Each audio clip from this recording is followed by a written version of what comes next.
성도 여러분, 혹시 트라우마라는 단어를 여러분 들어보셔서 그 의미를 대략적으로 알고 계실 것 같습니다. 과거에 내가 경험했던 어떤 고통스러운 시간들이, 그런 경험들이 순간순간 마치 지금 그 일을 겪었던 것처럼 그때 감정을 느끼게 하고, 그래서 심리적인 불안을 겪게 하는 그런 증상을 말하는 단어가 이 트라우마라는 단어입니다. 대표적으로 신약에 있는 인물들 가운데 트라우마가 있었지 않을까라고 생각할 수 있는 인물이 바로 바울이죠. 바울에게는 이런 경험들이 꽤 많이 있었습니다. 한번 생각해 보십시오. 나를 죽이기 전에는 내가 먹지도 않고 마시지도 않겠다, 이렇게 생각하는 수십 명의 사람들이 있다고 생각해 보십시오. 살기 등등한 눈빛으로 지금이라도 당장 나를 죽일 것처럼 내가 하는 말을 들으며 나를 쏘아보고 있는 내 동족들이 내 우편에, 내 맞은편에 있다고 한번 생각해 보십시오. 바울은 전도 여행 가운데 돌에도 맞았었고 여러 번 죽을 고비를 넘겼던 그런 사람이었습니다. 그런데 여러분, 갈라디아서 6장 17절을 보시면 그가 겪었던 이런 일들을 뭐라고 하냐면, 이후로는 누구든지 나를 괴롭게 하지 말라. 내가 내 몸에 예수의 흔적을 지니고 있노라. 바울은 이 모든 것들을 예수의 흔적, 그리스도의 흔적이라고 고백합니다. 여기 흔적이라고 번역된 헬라어가 스티그마라는 단어인데요, 사실 이것은 고대 사회에서 노예나 아니면 어떤 가축에게 이 노예와 가축의 주인이 누구인지를 알게 해주는 그런 일종의 낙인과 같은 것 같습니다. 벌겋게 달군 인두로 찍는 일종의 낙인이었죠. 여러분, 바울이 주님을 만난 이후로 겪었던 그 모든 경험들이 우리가 인간적인 시선으로 볼 때는 트라우마 같은 것이고 너무나도 고통스러운 순간과 경험들로 비춰질 수 있을 텐데, 바울은 이 모든 것들을 뭐라고 고백하냐면 예수의 흔적이라고 고백합니다. 예수님이 누구신지 그것을 나타내는 증거와 표징이 된다고 고백하고 있다는 것입니다. 여러분, 그렇다면 오늘날 주님의 몸된 교회를 섬기는 저와 우리 성도님들 가운데 우리에게는 어떤 예수님의 흔적이 있을까요? 우리의 어떤 모습이 내 안에, 우리 공동체 안에 주님이 주인이시고 주님이 머리 되시며 주님께서 우리와 함께 하신다는 주님의 거룩하신 임재를 나타내고 드러내는 주님의 통로이자 도구로 사용될 수 있을까요? 이 시간 우리가 함께 비록 구약의 말씀이지만 이 본문의 말씀을 살펴보며 우리 안에 발견되어야 하는, 우리가 지니고 있어야 하는 예수님의 흔적이 무엇인지를 함께 살펴보며 특별히 우리 안에 그런 주님의 흔적이 회복되는 이 아침 되시기를 주님 이름으로 축복합니다.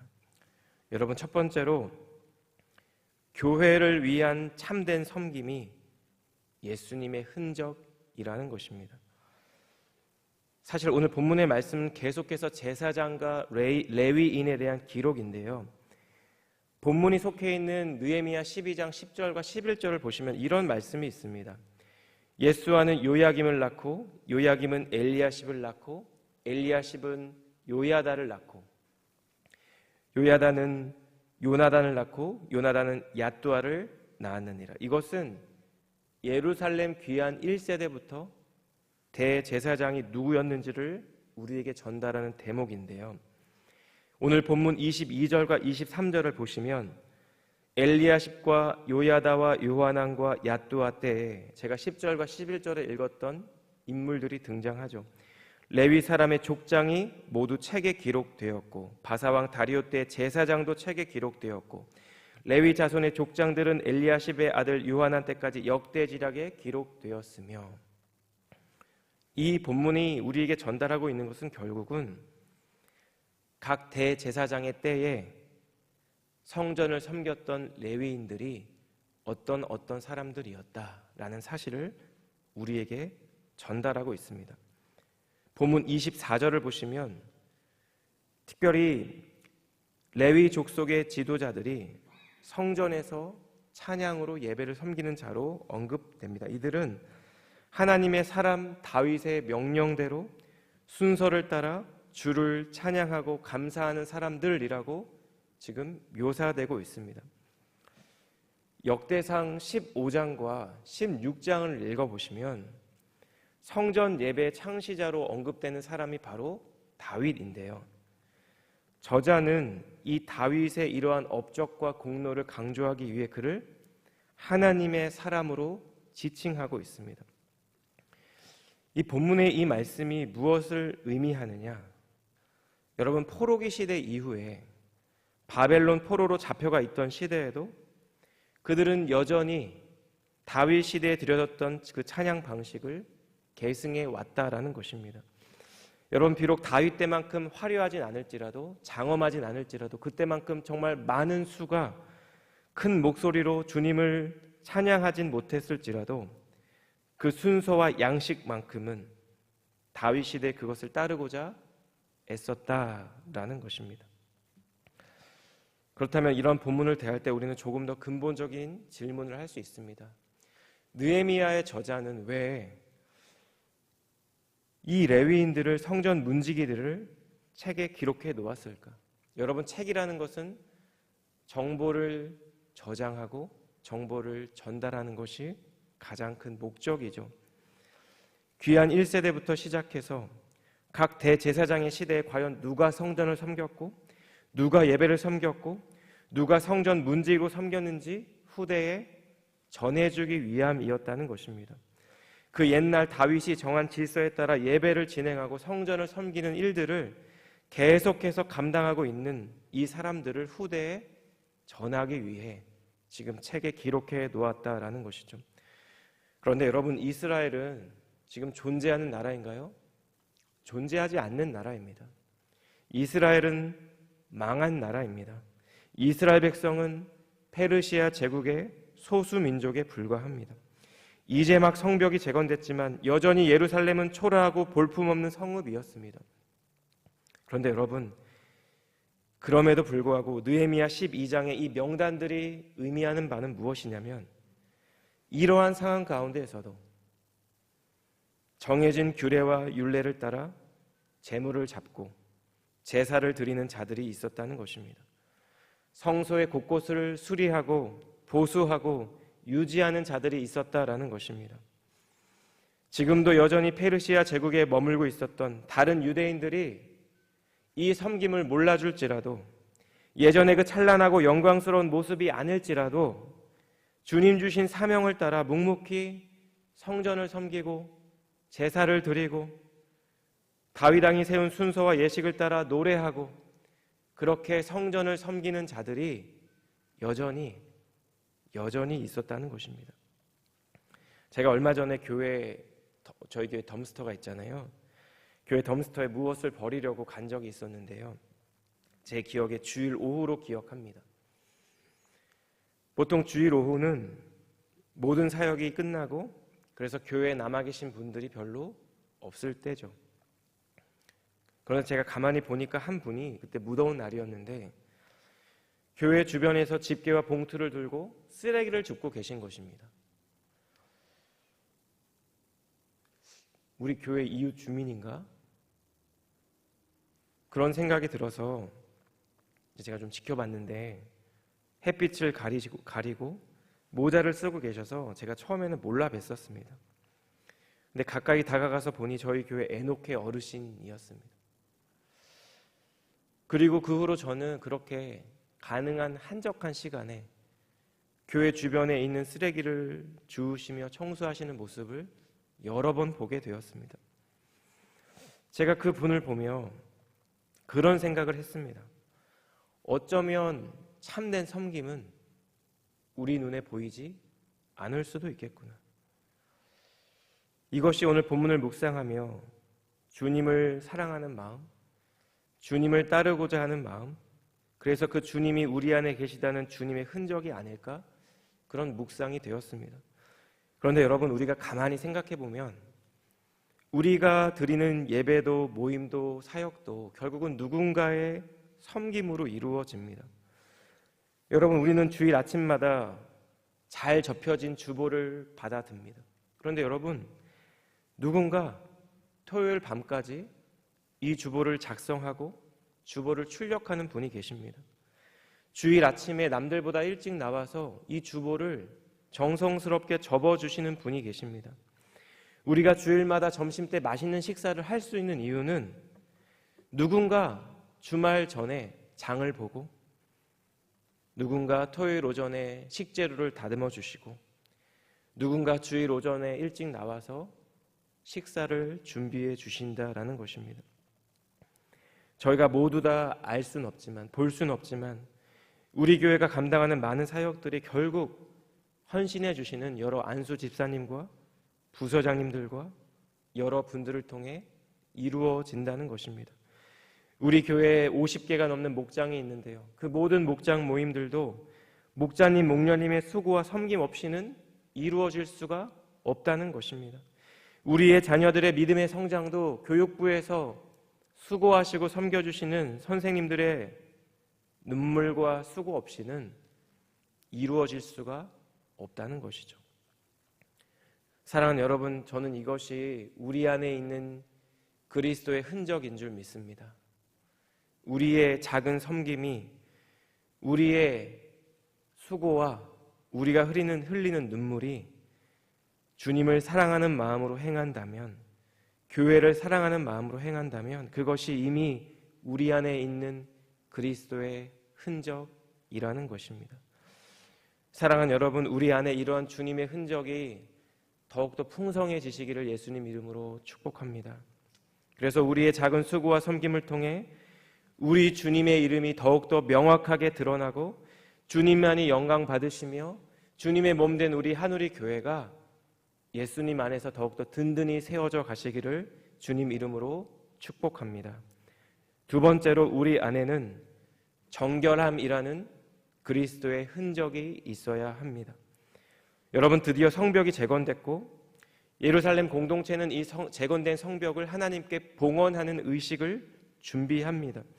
그런데 여러분, 본문 27절을 보시면 성벽을 봉헌할 때 각처에서 레위 사람들을 찾아 예루살렘으로 데려와 하나님을 찬양하며 봉헌식을 행한다는 표현이 나옵니다.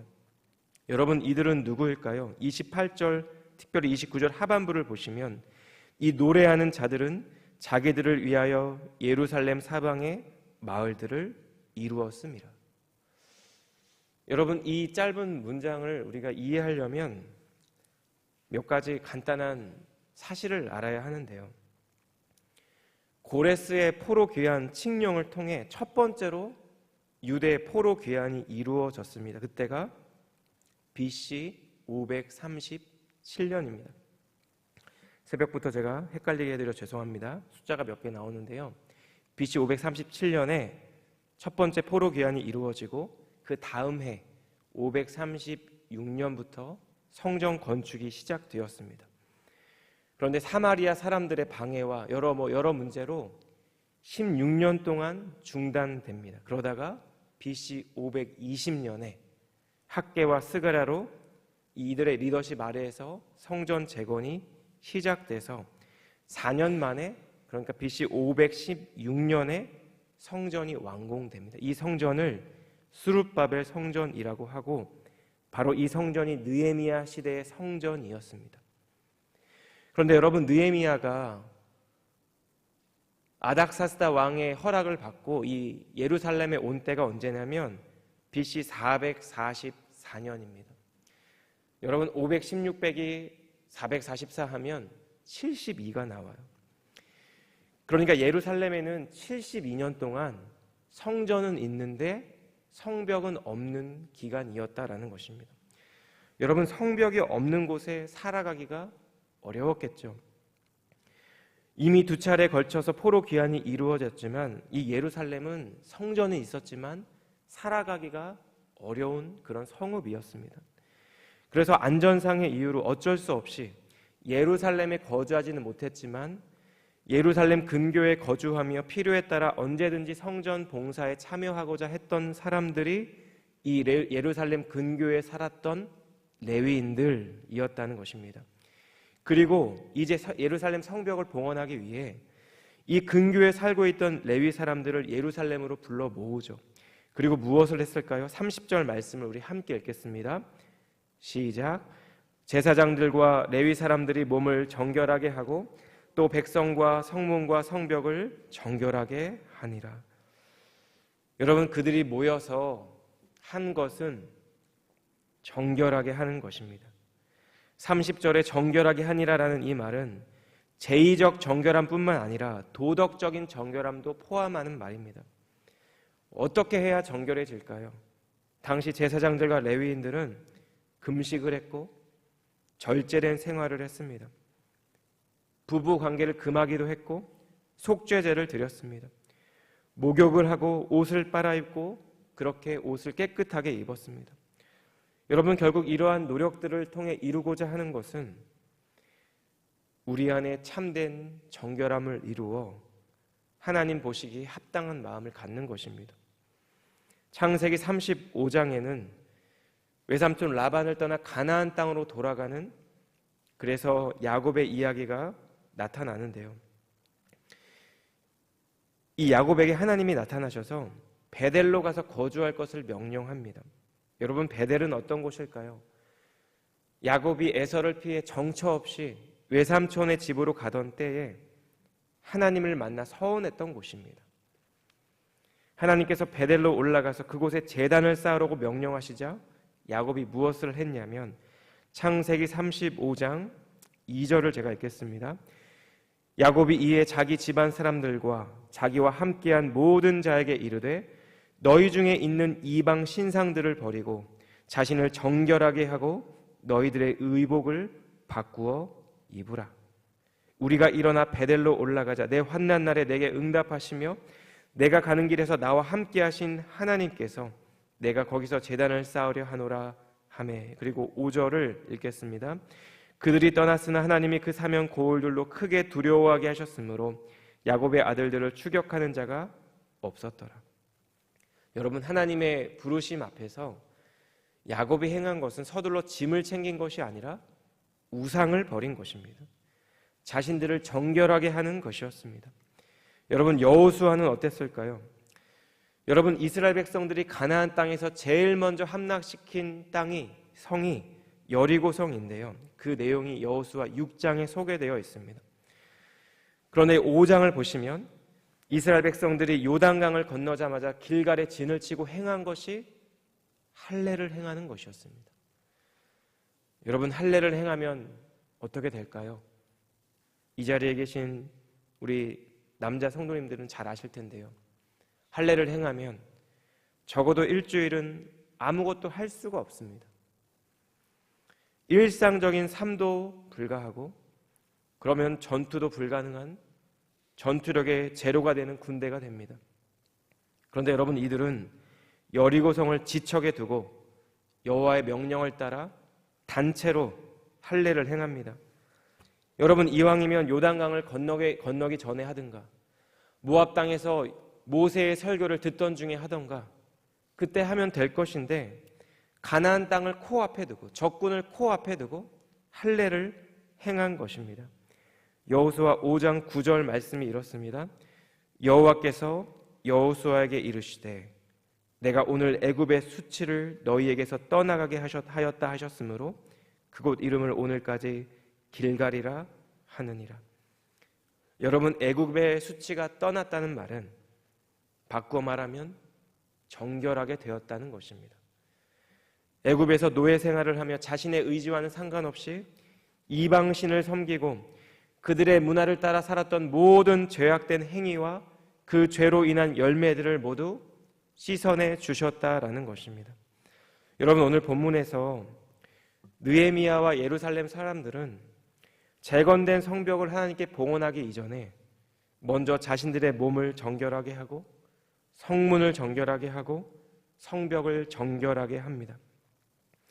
이러한 유대 귀한민들의 모습은 오늘날 그리스도인으로 살고 있는 저희 안에 우리가 서로 안에 있는 정결함을 볼 수는 없지만 우리 마음 안에 그리스도의 보혈로 인한 정결함이 있는지를, 그런 주님의 거룩한 흔적이 있는지를 묻고 있다라는 것입니다. 예수님의 십자가 사랑과 희생과 보혈의 능력을 통한 참된 회개가 있는지, 통회하는 마음이 있는지를 우리에게 묻고 있습니다. 여러분, 우리 안에 마땅히 있어야 하는 것이 예수님의 거룩하신 흔적인 줄 믿습니다. 주님의 몸된 교회를 사랑하는 주님의 흔적이, 그리고 날마다 주님의 보혈의 능력으로 거룩함을 입고 정결함을 입는 그 주님의 흔적이 우리 안에 풍성한 오늘 하루 되시기를 예수님 이름으로 축복합니다. 자신을 정결하게 하고 성벽도 정결하게 하고 성문도 정결하게 했던 이 예루살렘 사람들처럼 우리의 몸과 또 우리의 마음과 또 우리의 삶의 자리와 우리가 행하는 모든 일들을 주님 앞에 거룩하게 구별하여 주님 앞에 온전히 올려드리는 우리 사랑하는 성도님들 되시기를 주님 이름으로 축복합니다. 기도하겠습니다. 하나님, 오늘도 저희 모두를 하나님의 말씀 앞에 세워주시고 말씀을 통해 주님의 선하신 뜻과 마음을 다시 한번 묵상하게 하심을 감사합니다. 하나님, 주님을 사랑하고 주님을 경외하는 우리의 마음 가운데 예수 그리스도의 흔적이 회복되게 하여 주시옵소서. 주님의 몸된 교회를 위한 우리의 작은 수고와 땀과 눈물이 교회의 머리가 예수 그리스도의 심을 증거하는 겸손한 도구 되게 하여 주시옵소서. 하나님, 우리의 마음과 심령이 날마다 주님의 거룩하신 보혈로 새로워지게 하시고, 그래서 날마다 거룩함으로 정결함으로 그리스도의 흔적을 드러내고 나타내는 저희 모두가 되게 하여 주시옵소서. 그래서 우리가 드리는 예배와 우리가 행하는 모든 사역과 그 모든 것들이 주님을 향한 우리의 마음에 표현되게 하시고 우리에게 있는 주님의 흔적을 드러내고 나타내는 거룩한 도구 될 수 있도록 하나님, 저희와 저희 공동체를 축복하여 주시옵소서. 그렇게 행하실 주님께 감사드리며 이 모든 말씀 예수님의 존귀하신 이름으로 기도드렸습니다. 아멘.